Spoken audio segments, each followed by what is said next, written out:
This episode was freaking awesome with the man Pharaoh. I always like being able to have philosophical conversations with artists, musicians. You grab so much out of them, so much wisdom that helps them with their craft and create their art. And most importantly, what makes them them? What makes their clock tick? It's always interesting to grab that perspective out of them, and this episode did not come up short in that regard. Let's thank our sponsors at Soltara Retreat Center. Soltara is a savior for so many people. So many people are dealing with this time of year in the Northern Hemisphere, seasonal affective disorder. It happens to so many of us every year when our planet's spinning and it starts getting cold and the days get shorter. Something happens. The majority of us are vitamin D deficient. That is one area that we need to take care of ourselves in, but so much of it is spiritual. So that's why we focus on Soltara and ayahuasca retreat centers, because honestly, plant medicine is going to be the savior of mankind. Whether we want to admit it or not, it really is. We see what's happening right now with big pharma. It's kind of the Wild West of pharmaceuticals. Still, it's probably the tail end of the Wild West, but we're in the Wild West right now, where new drugs are being not only patented, because that's why big pharma operates the way it does, because they can patent drugs. With plant medicines, you can't do that. You can't patent ethnopharmacology. You just can't do it. So that's why I'm really focused on natural cures to things that are ailing us. And I really love how Soltara operates and what they're doing. Now, whenever you start throwing around the word cure, I don't mean that in the absolute sense where it's the end all be all, because the plant medicines are only half of it. The other half is the work we do to fulfill oftentimes the prophecies that plant medicines give us that relate to our own life and issues we're having, areas we need to grow in. So when I say cure, I mean, you're given the answer. It's up to you to take the ball and run with it, in all honesty. And that's what ayahuasca, the beautiful plant medicine ayahuasca, offers us, the 1%ers who take the leap and really dive in to the plant medicine world and take in these substances and walk a different plane of existence for a little while. And then we come back and we need to implement, and that's what we do when we start creating art. Your favorite musicians, your favorite philosophers, your favorite curators of design, curators of technology, they have all, so many of them have dove into psychedelia. Just the innovators that created Burning Man out of San Francisco, and now the minds that it brings to it every single summer, last week in August, every summer to the playa. Man, those people are the ones who are shaping our existence on this floating rock in the third dimension. So I really think we are all waking up to it, and we are all working on understanding our own psyche, and psychedelics really help that out. So with that being said, sorry, that's my GoPro. With that being said, I love the team at Soltara. I love everything they're doing, and I'm so glad to be able to present them to you guys, the listeners, you rainbow people. Also, I would like to thank Zach Oli at Cameo. We've got a lot going on in the near future with Cameo and the castle, the creative castle downtown, and I honestly can say that I'm very excited for what they are doing personally as entities and what we're doing together with them. So with that being said, you guys soak in this episode. Everything that's said, soak it in. Take what you can out of it, run with it, implement it. With that being said, enjoy the show. And I'm gonna be high as a fucking man. And now, the stationary astronaut. Wellington here to take jobs again. We got Josiah, the Messiah, formerly known as Pharaoh. Formerly known as Pharaoh. How are you? Yes. I'm good, man. How are you? I'm good. Before we get started, I've got to say, Joseph Paul wants me to say, what up? He loves you. He loves everything you're doing. He basically wanted me to butter you like a biscuit. He said, I love everything Pharaoh is doing, everything he represents, his positivity. I love it. I love it. I love it. Good, man. Have you met Joseph Paul before? Yeah, we're going to Sway in the Morning next month. Oh, really? Yeah. Incredible. Joey P. Absolutely incredible, man. The R&B sensation. Yeah, man, and incredible. So I met him back when I used to go to like Frogtown Radio and stuff over by Hamlin and stuff, and he just like popped up one day, and he's just such a positive guy, man. Ultimate I love the hustler, energy. dude. The dude just goes. Yeah. He just goes. So here we are. Welcome to the castle. Yeah. Am I allowed to go live? Yeah, of course. Okay. Yeah, we're in Cameo right now, bro. You're golden. All right. Yeah, you're golden. Let me go live. That is legal in these parts. Good. You can do it. I love it. I love it, man. You're allowed to do that. Good. You love going live too, man. I think that's a good way to keep people connected. You can just place it right up here, buddy. Oh, nice. All right. I didn't know if we were playing Trivial. Should we get close together? Yeah, maybe we with should. one another? We should get close together one another. You want to get close? Yeah, man. Should we move this in and just stare at each other? Oh, yeah. Should we? And I love how these mics sound too, because I was studio mics. Yeah, man. I mean, they just work wonderful. Okay, so before we get started, here we are live at Cameo. Cheers, your Fiddlehead coffee cup. Cheers. This is coffee presented by Fiddlehead. Our friends here at Fiddlehead.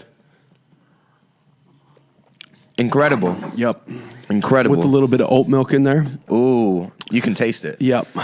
Little bit, tad bit, just a tad. Okay. I guess I should have this straight up. I forget that I don't think Instagram Go is. Oh, so we'd really be pissing them off.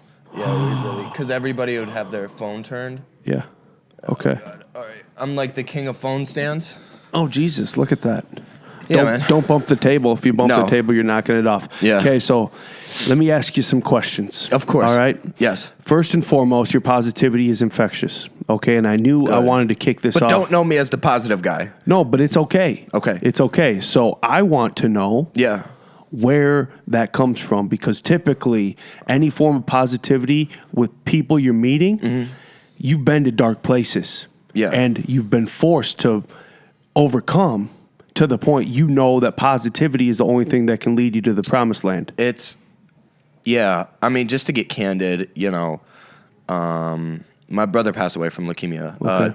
Tomorrow we're actually going to have the 3rd year memorial for him at church. We're going to be doing a service. So, I think it comes from a place, and I'm riddled with anxiety as a human. I lost friends when I was younger. I've dealt with so much death in my life. Yep. I would say that's where the basis of it comes from. You either turn to drugs or you have to reinvent yourself to become this type of person, because you've got to overcome. Around this time of the year, sad can really get to me. So I have like a happy light. I have to be doing positive things. I have to keep the right people around me, and it keeps me on my feet. Being in rooms like this, right? Being around people like you, these are things that are good for me. If I'm surrounding myself with negative people, negative energy, it's going to put me back into depression. It's very easy around the month of December, with it being the month that everything happened. It's very easy to fall back into a slump. And especially being the darkest month out of the year as well. Yeah, everything just kind of clashes, and so it's very easy to let myself go into this place. What was it for you? Well, I deal with sad as well. Yeah. But it was a lot of death. A lot of death, holding my dad's hand when he fucking died. You know what I'm saying? Just a lot of death. There was just bang, bang, boom, boom, boom, boom, boom. And then over the last year, I've had 2 friends commit suicide. One being a spiritual teacher and another one being my homie who we were going to be starting a show together with. Yeah.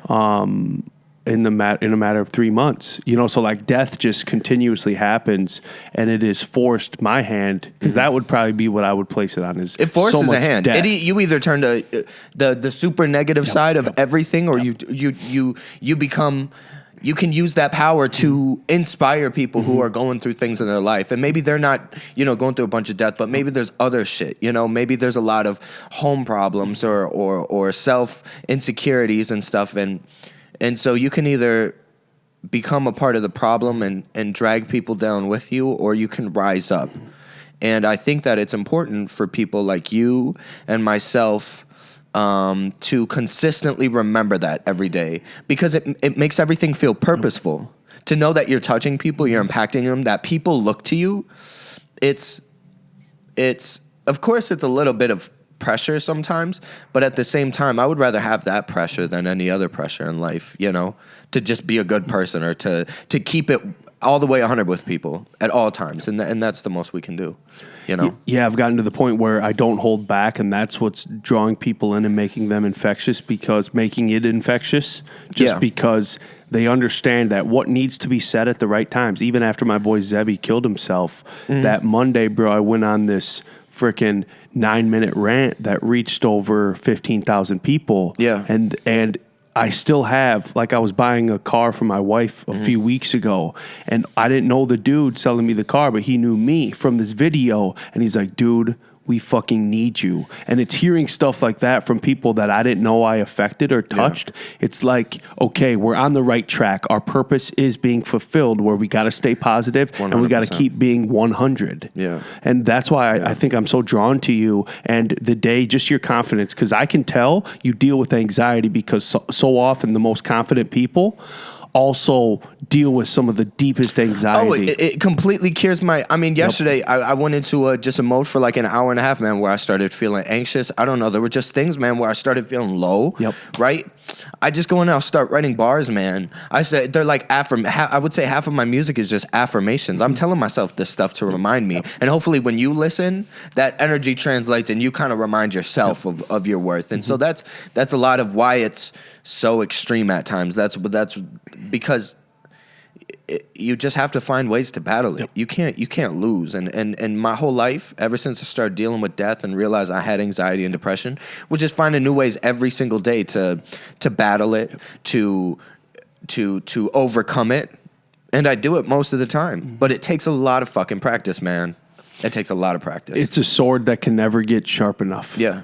And the reason I bring up the confidence card is because we see it with some of our favorite comedians and public speakers. They are oftentimes the most anxious ones. Lady Gaga, when you see what she deals with Did off you see her stage, documentary on Netflix? Oh, my God, man. That woman is a warrior. Yeah, man. She's been through a lot. Yes. And that I connected with that because I've been such a fan of her music. I think she's just absolutely wonderful. To see that side, and it made a lot of sense.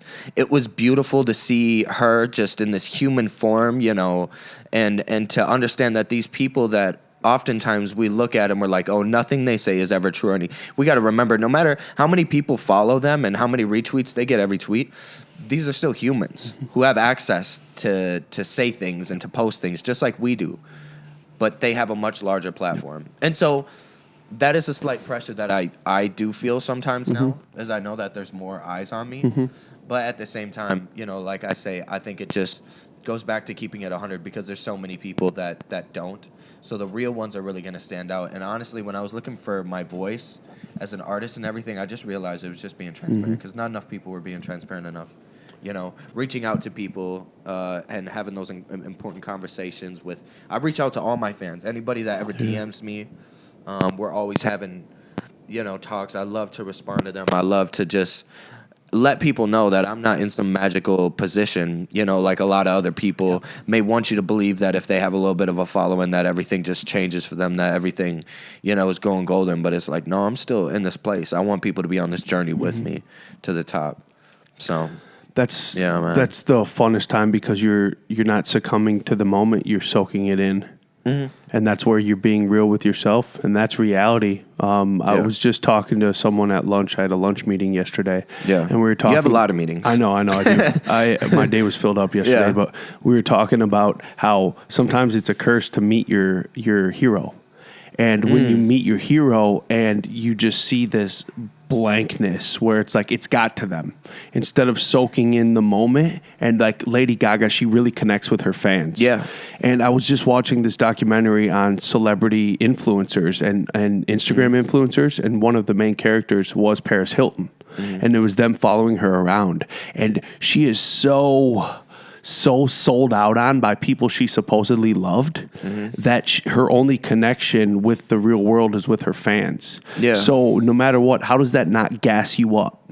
You know what I'm saying? She's enslaved to attention. Yeah. Get my drift? Yeah. That is not a place. The attention doesn't do it for me, man. Oh no, dude. The attention doesn't do it for me at all, man. There are much bigger goals at play, man. My mother is barely making bills and, you know, working 2 jobs. It's like I got bigger shit to worry about. The attention is not gonna. This is not why I went into it. I went into it because I want to have a platform for the rest of my life that I love, you know, and can speak and I can afford to not work 90 hours a week, you know, and try to make music while doing that. But you know, spend all of my time making music and being happy and making sure the people around me are fed. And so, you know, I think that's a lot more of what it is. But if I am granted attention from people, I just always try to use the shed light. Like people are like DM me and stuff, and it's like, yo, I'm at my day job right now, you know, like I'm not out here like flying around, like,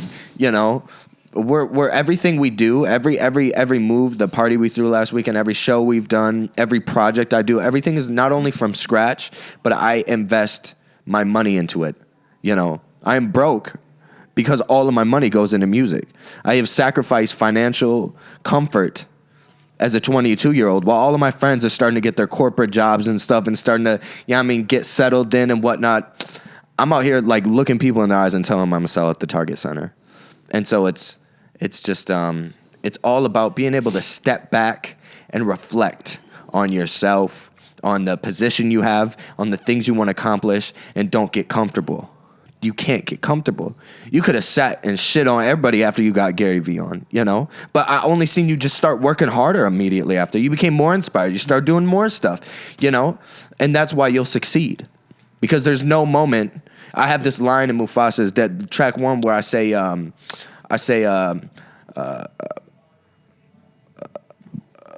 was the line? It was, at the end of it was like,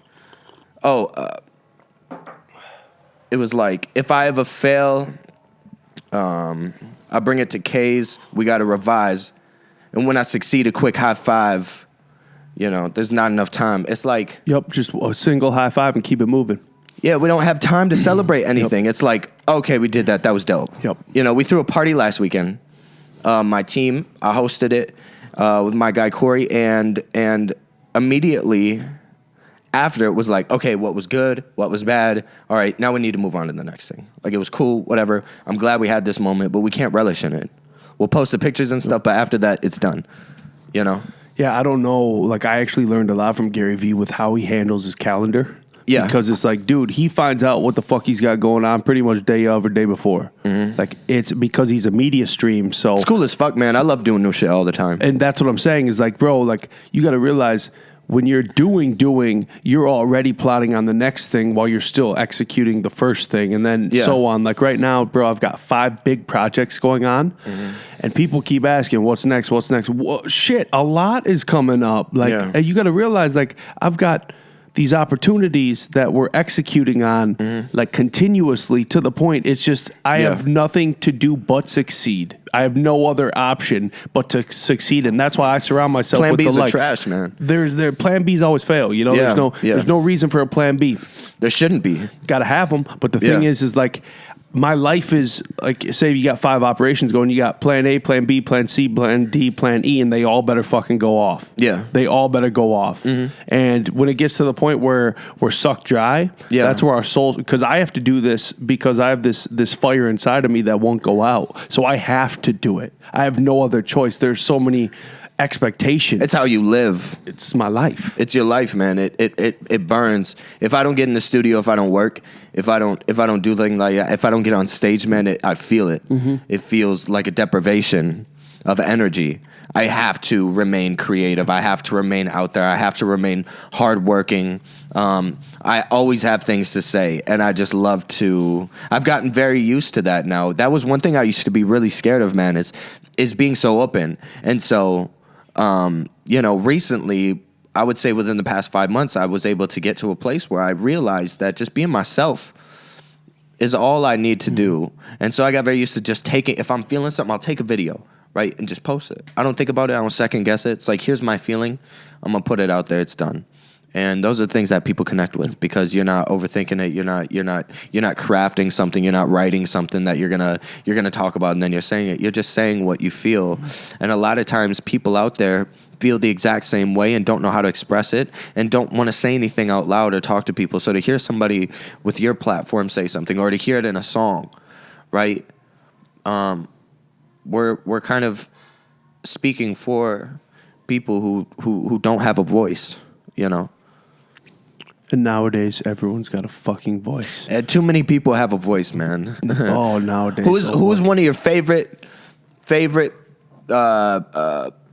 voices that you hate? Like, who's the most prominent person that you just, every time they say something, you're like, man, shut the fuck up. I'll tell you who it used to be. It used to be Charlemagne the God. Really? He used to just irk me with some of his, where it felt like he was culture vulturing, not black and white, but like he was just kind of going with what the mass wanted him to say. You get my drift? Yeah. And it was like, bro, like, Charlemagne, I listen to your podcast. I know you don't really feel this way, but you got to come out and you got to give this dude or woman donkey of the day when you know they really don't deserve it. You're just doing it because you'll catch backlash if you don't do it. Yeah. And then he started growing on me where it's like, you know what? I still value his opinion on the world because he is a forward thinker and he is a dude who actually can sway opinion and he is a dude who understands his platform and he's not succumbing to it. Just like a Kevin Hart. Kevin Hart used to irk me too, but the thing is he irked me because I grew up watching him in movies. Yeah. And I always thought of him as the goofball. And then he started gaining so much popularity. And then when he would catch backlash, like right now with the Oscars, where he's catching backlash, and it's like, wait a minute. No, Kevin Hart is a human being. He deserves to be looked at as a human being. Exactly. People forget to look at celebrities and people with this stature. Like, you got to understand, nobody is crafted in a laboratory. Yep. We are all humans. We were all, babies at one point. And the one thing everybody shares, we all die one day. We're all in this world temporarily. So when you see people like that and they're trying to get these, and you just take everything they say with a grain of salt because of their level of influence in the world, imagine how that feels, and so I respect him for speaking out. How about you, though? Who do you hate to love? Who do I hate to love? Well, I mean, obviously my favorite artist is Kanye. So I wouldn't say I hate to love him because I love to love him. He is the reason that I believe in myself. He is the reason that I got through bullying. Yep. So I owe him so much. And creativity is the reason that I'm making the music I am. But man, sometimes sometimes I'm like looking in my closet. I'm like, yeah, I'm not going to put the merch shirt on today. I'm not going to put the Kanye merch on today. Things are a little hot out in these streets. Let me leave that in the closet, let me wear it. Yeah. But, I would say that. But man, you know what? I fucking hate, like seeing Instagram models and stuff like that, because I feel like not only are their opinions just completely trash, but everything is for attention with them. So those are the types of people that I hate to see. I love them. Really? I love them. But check this out. Yeah. It's really getting weird because they're looking like drones where they all look the same. They do. It's all like just one classification of people, man. Bro, like noses are looking the same. Tattoos are looking the same. Jawlines are looking the same. Like eyes are looking the same. But how are these women getting 150 likes and they're getting these sponsors? Because I'll see these women and I'm getting, it's just like, oh man, it sucks. Because like, who do I need to reach out to get a sponsor? We've been looking for sponsors forever, but these women are out here like, just like 150 likes and their whole life changes and then they want to stunt on everybody and, expect VIP in a club because you got 150 likes and 2 comments on a picture. You got to provide value, Daddy-o. That is true. That is true. That's what it's all about. Yeah. Time for surgery. Yeah, time for surgery. But the thing is like I think they're being born like this. I don't think they're all getting chopped up. Yeah. I think they're born like this, bro. And like we have this new species of women that are just like they're drones, dog. They're like they're I'm going to approach this conversation very carefully. No. I love it because I like to analyze society. Yeah. So I'm just looking at it as like a science experiment. Like, where is attention going right now? And I'm really, Instagram likes. Who cares about your bills if you're getting a bunch of likes? You know, but check it out. That's Pharaoh. how people feel. So we compare since we have cookie cutter female Instagram models, right? That are all getting they're getting 100,000 likes. They're like some of these like they got 2.5 million followers, bro. They're getting Can't tell the difference between them. bro. They're getting sick likes. So check this out. Yeah. That is going to play itself out. It's not going to remain like that. Oh, of course. Just like all those mumble rappers that had their thing this year and everybody was getting mad at them. Yeah.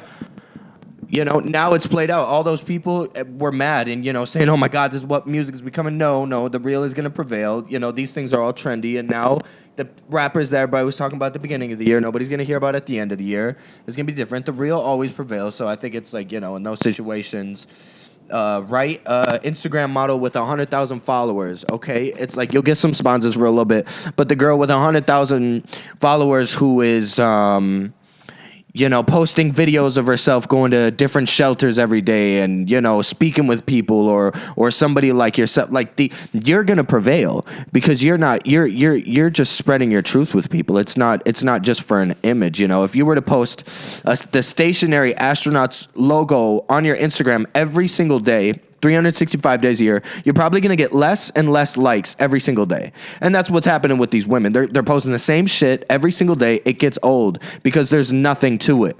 And that's the same with these kids that are out here, you know, stealing donuts and shit to get a bunch of views or just fucking with people or just being terrible human beings.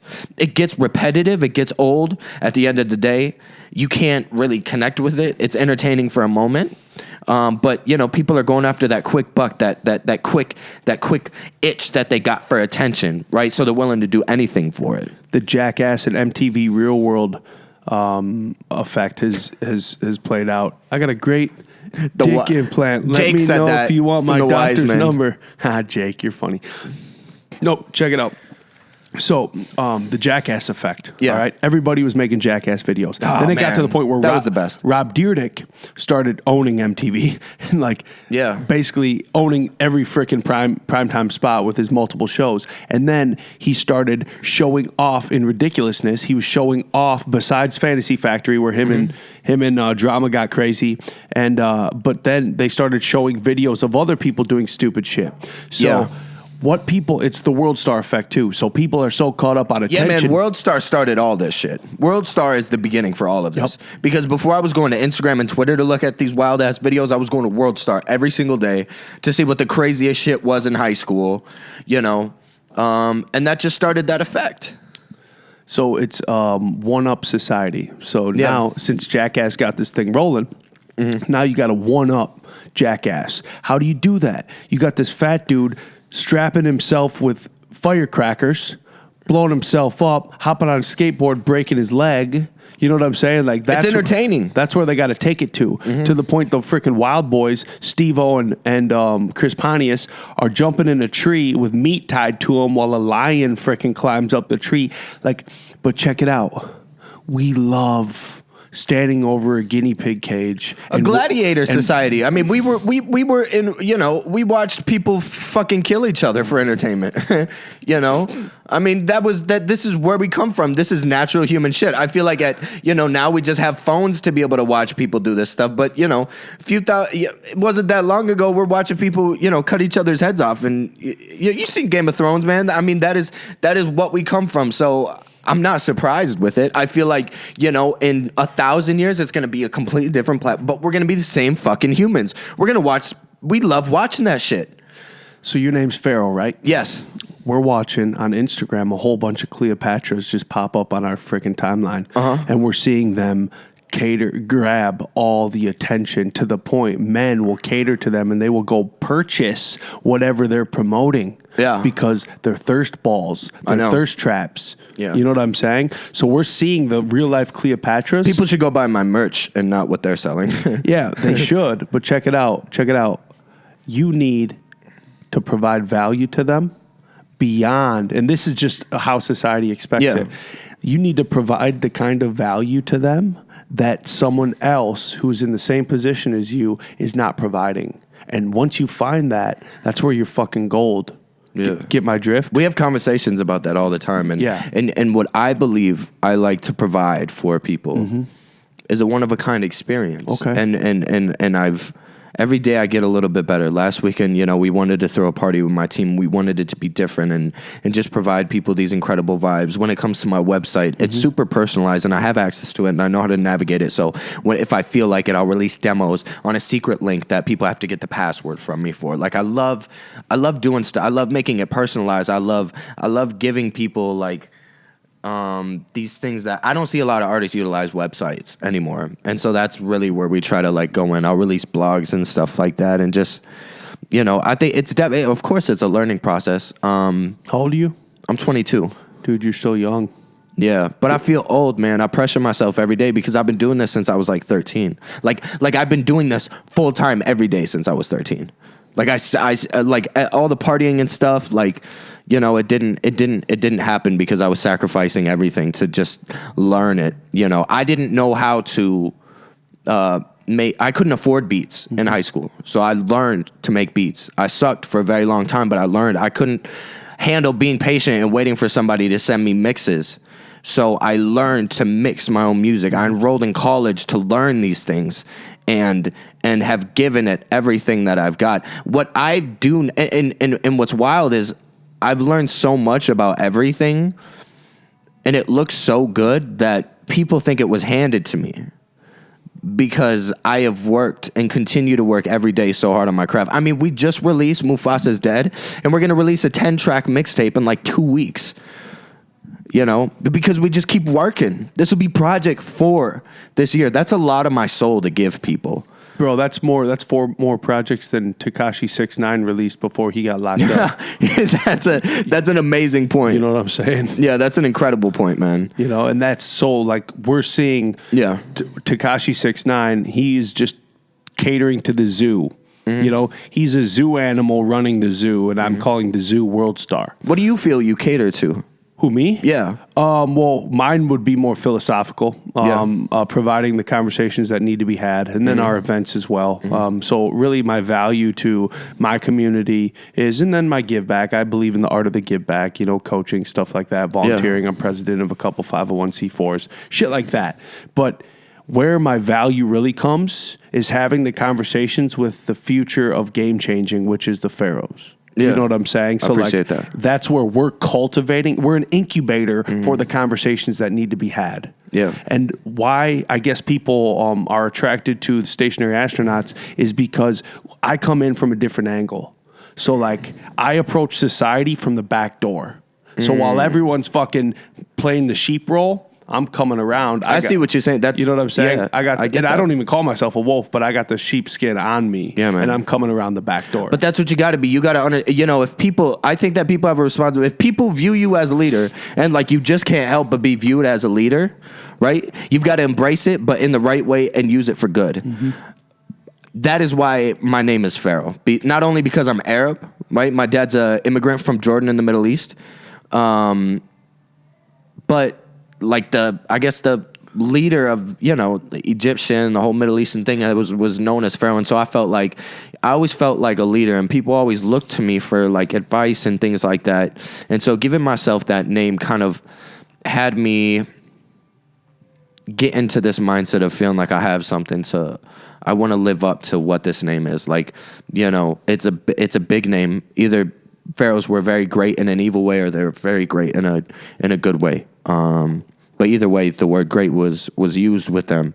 And so I feel like giving myself that name always makes me feel like when I'm working or I'm working on myself, or people call me that, or, you see a song by that, you expect some type of greatness. And I like to give myself those little moments of pressure. And so it's the little subtle things that I try to just keep in my daily life, like my name or the things that I write or the goals that I have with reaching out to people and stuff like that just all, I want to be the best leader possible, man. I just want to be the best leader of anybody who's looking to me possible. And, but I understand when I have to be led myself. I know who my leaders are. My team is my leaders. Everything I ever say is challenged. I go post any idea, any creative idea, anything in the Soda Gang group chat, my team, everybody is going to challenge me in some way. Nothing just gets flown by. And those are the people that you need to surround yourself with. Because those are the people that have to help lead you while leading them, while leading other people. Tough love, not enablement. Exactly. Everybody tells me no all the time. Yep. I'm very used to it. I love it. I don't want my manager to just say yes to everything. I need devil's advocates. I need, people flipping the ideas. Not only that, but I love working with people creatively. I love sharing creative ideas. I don't think it needs to be a selfish thing. Where does your determination come from? Because you are the king of reach out. Mm-hmm. Where does it come from? My determination comes from not having anything, man. Not having anything at all. I had a very long stretch of time where, how do I say this? I sucked, man. I was bad at music. I was bad at everything, really. I could do magic tricks when I was younger and stuff, but when I fell in love with music, I just had this internal desire and passion to be on the stage, to just create. And so I've sacrificed my life for this. When I say there's no plan B for me, there's no corporate job I'm going to go to. There's no anything. It is music or die and nothing less. Literally music or die. Those are my only two options. And so anybody that knows me knows that the reason it is so serious for me is because I don't have another option. I have given myself this ultimatum. It is music or die. And that's where the determination comes from. And it scares me a lot of the time. And 99% of the time it drives me. So, yeah. Where does yours come from? Mine? Yeah. Like you, I have no other options. There is no, because, bro, I am not the employee type. I am the work with others and accomplish goals type. Yeah. Get my drift? Yeah. So that's where I don't need a college education. Mm-hmm. I don't need to be enslaved. Yeah. I am allergic to cubicles. You don't need to be a part of the simulation, bro. That's what Soda Gang stands for, going after new goals. Eliminate that 9 to 5 mindset and just understand that you can literally do anything the fuck you want. I got a question for you. Yeah, what's up? What's your spirit animal? Oh, shit, man. Probably a monkey, man. I'm going to be 100 with you. Probably a monkey. They love to explore and climb. I love to explore and climb. I love their attitude on everything. Sometimes they could be real aggressive. Other times they can be real chill. I've always connected with them. Anytime I go to the conservatory at Como Zoo, right? And I go and I'll sit with like the leaves and it smells like tropical everything in there. So I'll go there and sit and just like rejuvenate myself. But I always gotta stop and go see the monkeys, man. I'll sit with them for a little bit and just watch them and I enjoy every moment of it. I don't know why. I just always connect with monkeys. That'll be a moment when I really feel like I've made it. When I can buy myself a monkey, a little one that you got to put the diapers on. I don't want it to rip my face off or nothing. So. Yeah. I don't need my face ripped off by a monkey. Bro, I was not expecting a monkey. Really? I was, because a monkey is the humble answer. You know how people are nowadays. My name's Pharaoh and my spirit animal is a lion. You know what I'm saying? Just some corny ass shit. And you would think that because of the Mufasa is dead thing. But I mean, I guess for me it's just, I never really think about my spirit animal in that aspect. I'm more so just like think about what I relate with it on. I don't know. What do I look at and admire about it? I really admire a lot of the shit that monkeys do, man. I think it's really fucking awesome. And lions are dope, but I had to kill a lion and hence the EP title. And so, I obviously cannot pick the lion. He gone. He gone, man. Lion is gone. Yeah, he's Lion gone. is dead. Yep, the lion is dead. All honesty, even man. if they're bringing back Lion King for round 2. Oh man, how do you feel about that? I think it's going to be dope. I think it is. Disney's been killing the remakes, man. I want to bash them, but they've been killing the remakes. It shouldn't be slept on that our kids, my daughter, I still want her to watch the original growing up. You know, and she'll How like old is she? She's 8 months, pushing 9 months. Wow. So she's got time, but it's coming. You're a busy man. Yeah, nonstop, dog. Having a daughter, chasing her around, having her every single day. What do you do to reflect, to keep yourself centered and calm? My life is a constant reflection and a constant reframe. So what I'm always doing is figuring out mentally, which turns physically, how I can become a better human being. Nice. I wake up with that every day. Yes, all the time. So it's like, and it's a gift and it's a curse. All the while, it's the ultimate gift because it's like, wait a minute, I'm always challenging myself. I'm always staying determined, and I'm always making spiritual gains. And you're so used to working for these things that oftentimes you forget that there are so many people out there who do not do that. And sometimes you may feel less and you may beat yourself up, but at the end of the day, man, there are a lot of fucking people who do not do that and have a incapability to sit back, reflect, and grow. Yep. And you can do that. That's a gift in itself, and it takes a lot of practice. So that's dope, man. I relate with that. I think that's why our energies collide so much. It's all about surrounding yourself with people that have similar mindsets. Soda gang, mother sucker. Soda gang, man. Yeah, of course. And that's really all our team tries to do, man, is get people into that mindset, going after new goals, putting something positive on something that had a negative connotation. Nonstop, man. Anybody can be a part of it. You're Soda gang. Yeah. You wake up every day and you go after new goals, you're Soda gang. Yeah. It's that simple, you know, and that's really what the movement is going to be for me as an artist. It's not my label or anything. It's going to be the Taylor gang, right? Wiz Khalifa type thing, but on a much larger scale. And that was something that I looked at as an artist and realized that I have that not really anybody had, which was a movement that wasn't so self-centered, and it was more so about everybody winning together and just trying to inspire people versus like join my clique gang thing because we need this clout. It's like, take this energy with this name, call yourself Soda Gang, get a shirt, get a hat or something, wear it proudly, and go after new goals every day. People better quit sleeping on Minnesota. People are, and they're going to quit sleeping on Minnesota because of me.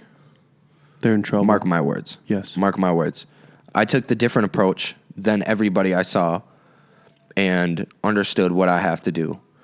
And, you know, we know what's coming. I don't fear it.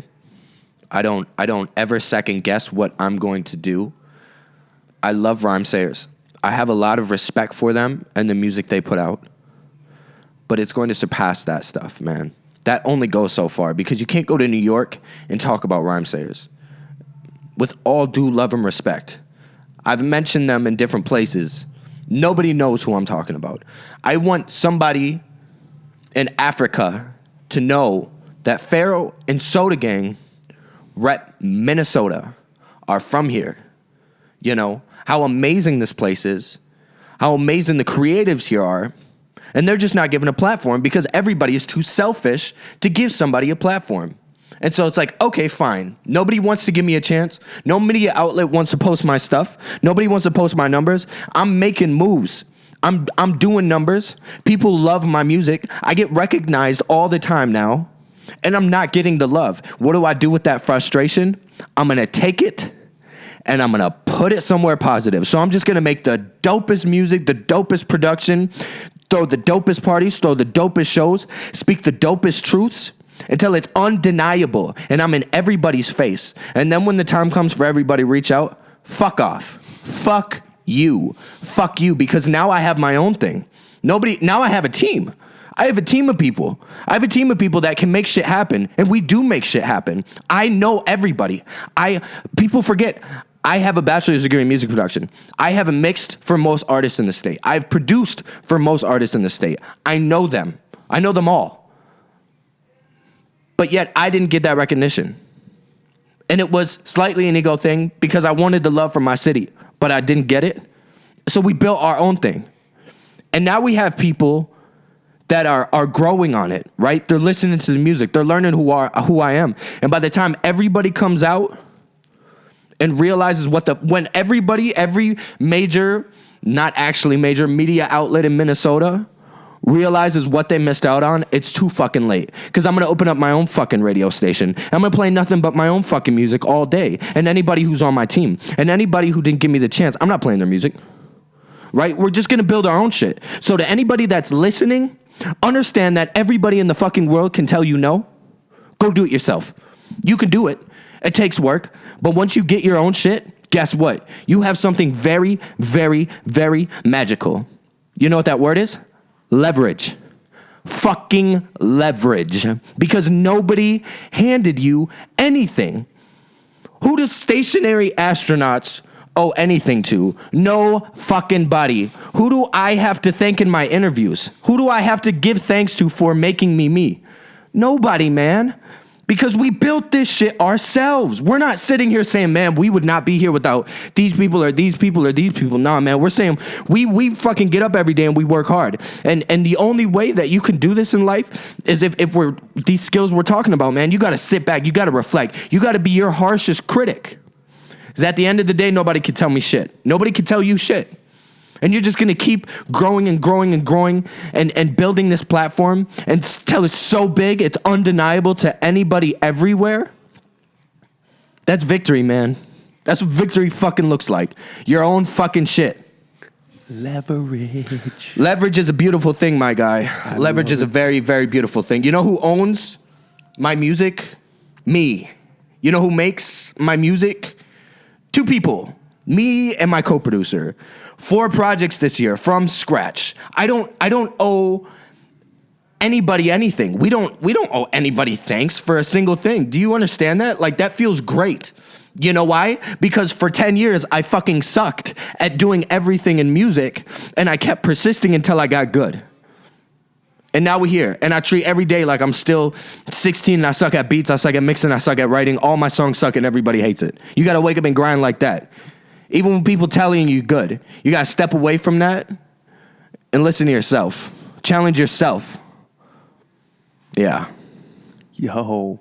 Yeah, man. You got me fired up. Yeah, bro. I mean, it's all about leverage, man. You know, you got to build your own shit, bro. Don't search out for everybody to give you opportunities. Create your own.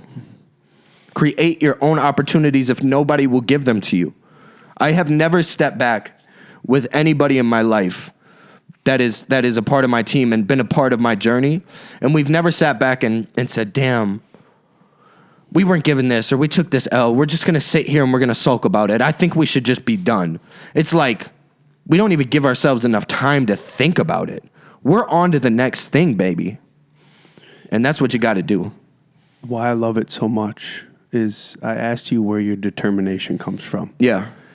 And we dug deep. Mm-hmm. And right there with that rant. Yeah.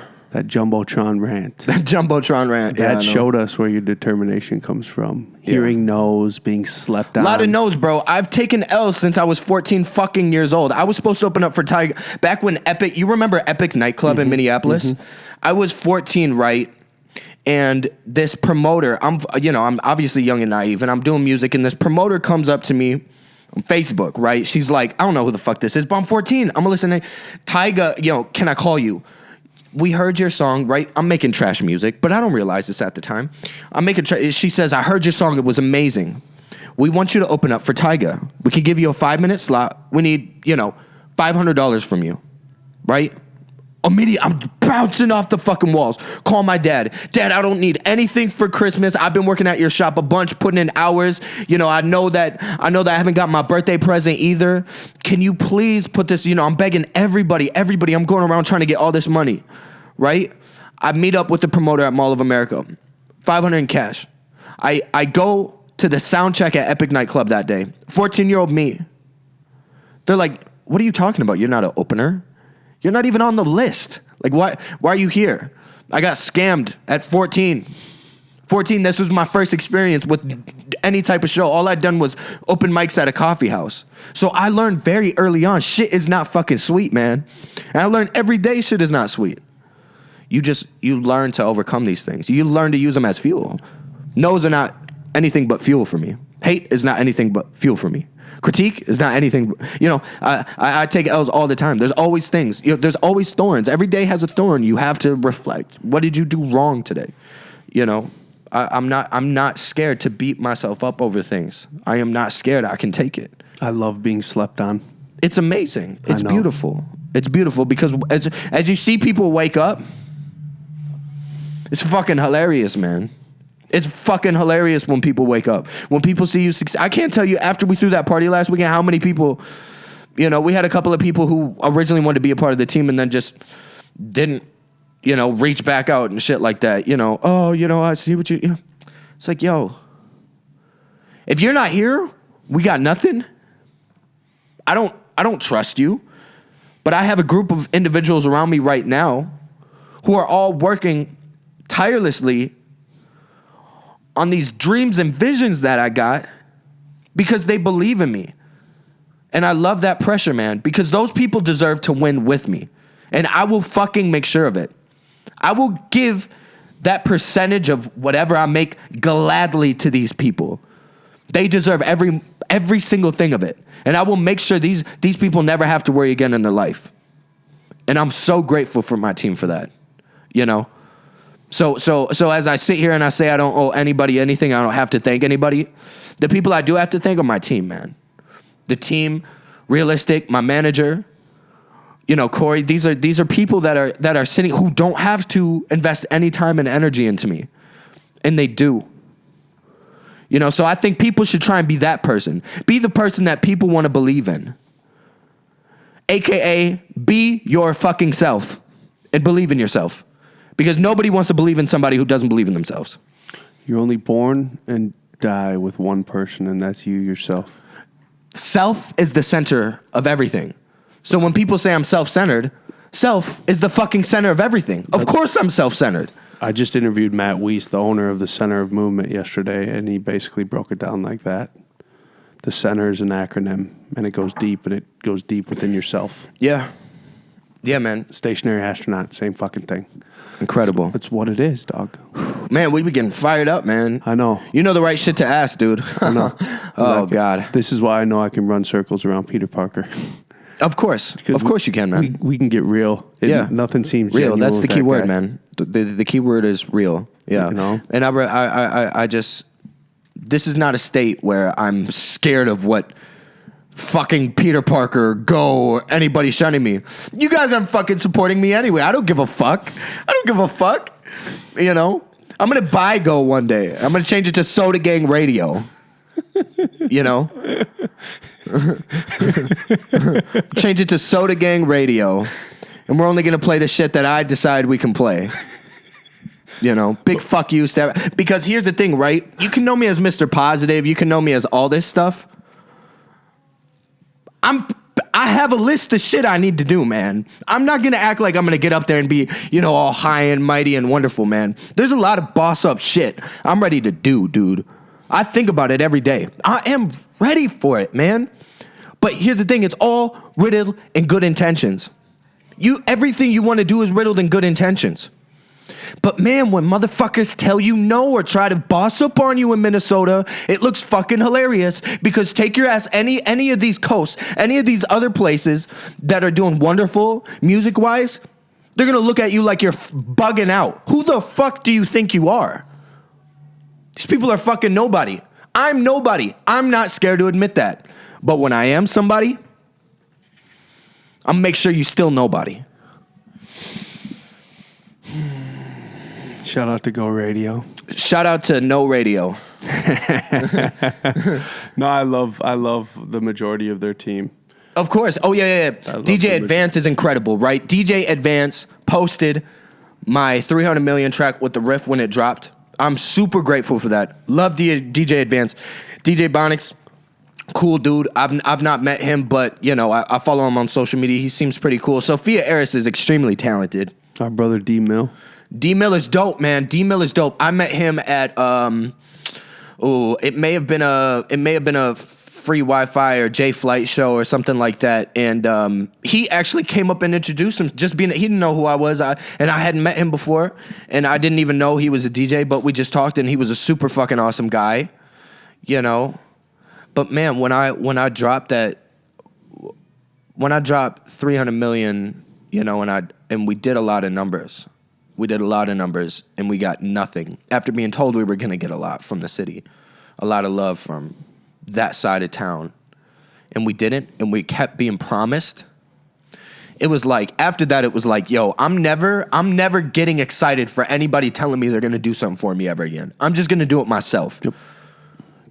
Can't get your hopes up, because the like, I got my hopes up. You will get let down. We got let down a couple of times with Peter Parker, and I told the story on the Wiseman show.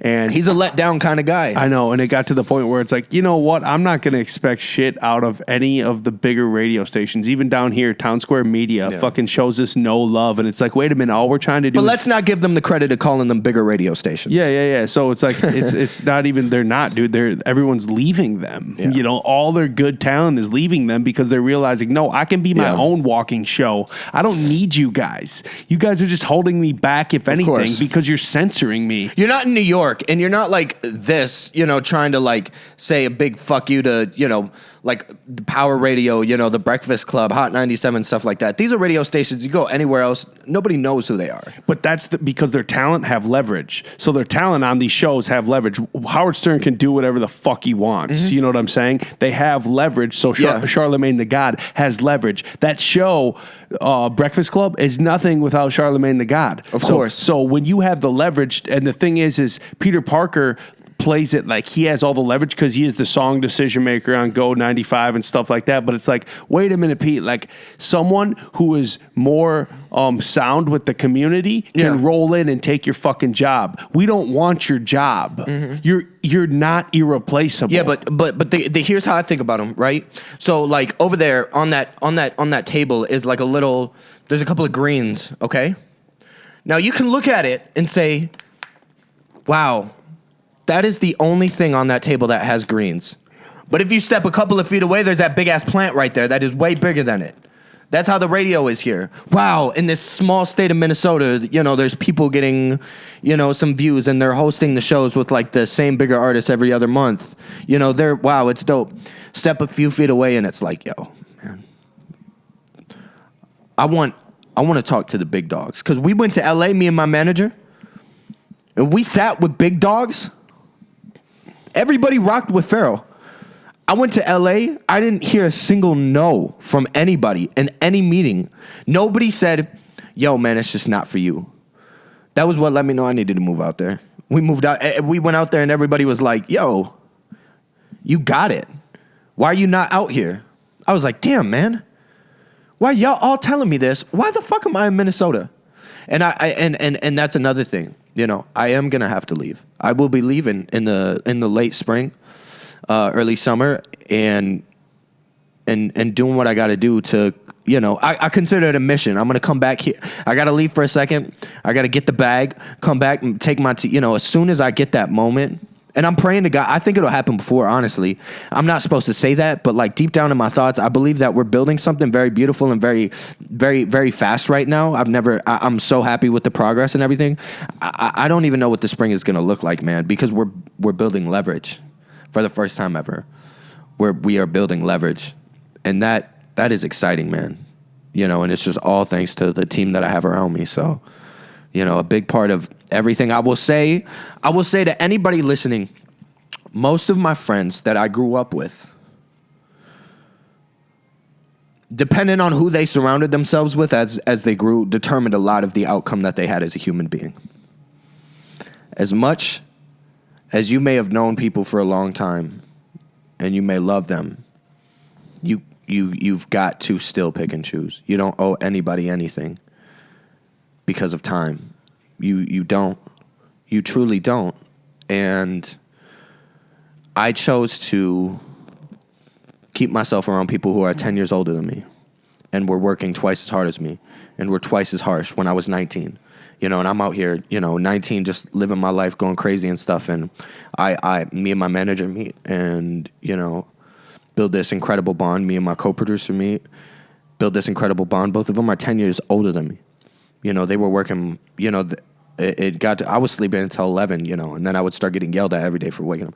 And then you just start to develop this mindset. Now I could go anywhere. I can network and do anything. But, I had to get trained into that. I was letting these people say, no, you're not going to be living like a normal 19-year-old. While my friends is up late doing nothing, waking up early or waking up late, doing not shit with their time. It was like, no, here's what you got to be doing. So everybody else is, bouncing off the walls and chilling and shit. I made the decision to not be a 19-year-old, but to work and get ahead. So now that by the time I'm 22, nobody believes I'm 22.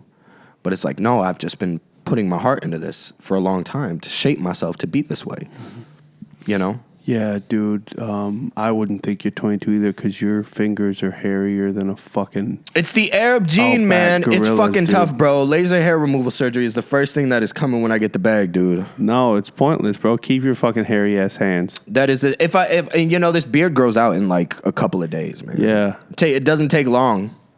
Yeah, bro, you got some of the hairiest fingers that grandpas can't even compete with. That's fucking hilarious, and I don't know it because I'm so used to it. I don't notice it at all. But these hairy fingers have written great songs. Okay, so I'm giving you 60 seconds. Yeah, we're doing this new thing where I need a motivational rant. It's the 60-second motivational rant. Okay.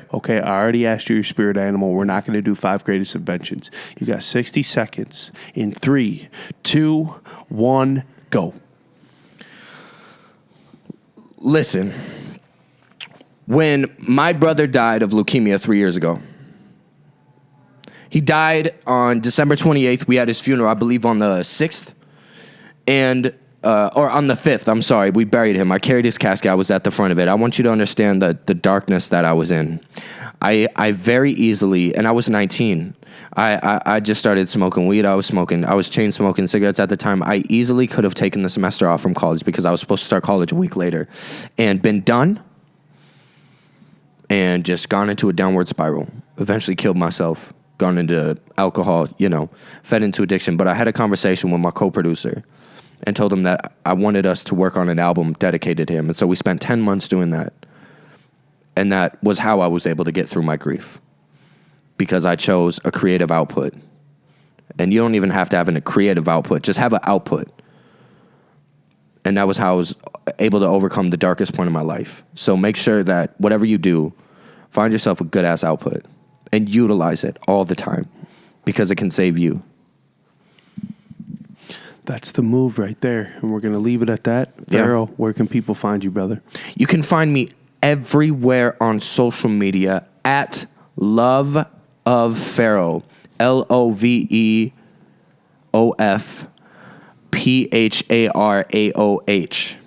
You can go to my website, which is extremely interactive and dope as fuck, and find my bio, my documentary, my music links, my blogs, my Instagram, anything you need to find. The center hub is going to be pharaohsound.com. PHARAOH sound.com. My latest project is on all streaming platforms called Mufasa is Dead. And you'll be able to find it immediately. I don't think there's any other projects out there named Mufasa is Dead. So it should pop up right away. And we are going to be releasing 10 more records on a mixtape that I've decided to call The Headliner Volume 1, I believe 2 weeks from today. And before that, make sure you go check out Mufasa is Dead on Spotify. Thank you. You will love it. You will love it. Thank you to our partners at Cameo, at the Castle, the Center of Movement, of course, Fiddlehead for keeping us gassed up. We love you guys. We'll talk soon.